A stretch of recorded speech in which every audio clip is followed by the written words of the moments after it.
Dale McElhattan is a retired agent with the U.S. Diplomatic Security Service. He joins us now to give us a little bit more analysis on all of this. Are they ready, do you think? Well, the Brazilians have a tough go.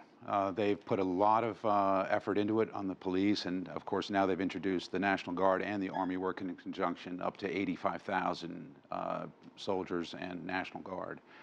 They are putting their best foot forward, but they again have a crime threat. Criminal threat is pretty serious. The transnational threat is something that everyone's considering. However, there are great partnerships that are working with the Brazilians internationally to make the games go off safely. And I'm sure you saw earlier in our broadcast talking about all these attacks during Ramadan. We're seeing terrorist attacks just about everywhere. And of course, there is a history of terrorism with the Munich Games and the Olympics in Atlanta.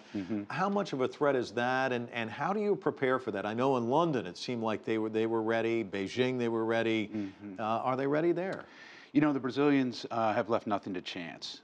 They have reached out to their foreign partners, whether it's from East Asia all the way to the United States, to seek out both the technology solutions as well as manpower and communications. When a situation happens, it's always the communications that break down. So they've been addressing this now for years. I think they'll be ready. So. We had this report recently about Paralympians who were robbed. In these other cases, journalists had thousands of dollars of equipment taken. If you're a tourist, you're a spectator, you love sports, you're going down there, I'm sure you're nervous about this. Any thoughts about that and any suggestions for them? Yeah. Well, the buddy rule always works, the buddy system, going out in pairs. And of course, there are places that are clearly marked. There'll be a lot of police, block by block. They'll be armed, and these incidents of crime, they're still going to happen, crimes of opportunity. But that is the biggest threat. I think people are going down there with a level of situational awareness that they shouldn't go to the areas, and there'll be police and security forces reminding them where they shouldn't go. I want to get your thoughts as a guy who is, pretty much law enforcement in a sense.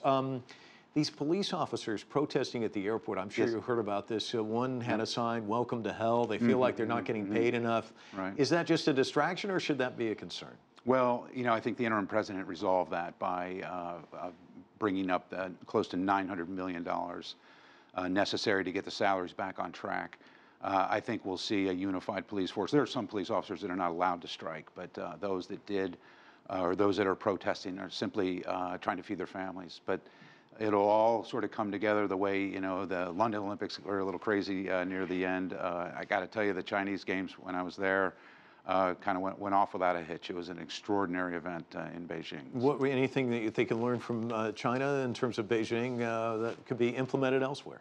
Well, I think what China was able to do was to kind of build another Great Wall, be separating what might have been disturbances in the West, so that there was not a single effect, a negative effect, on the events and the venues in the East.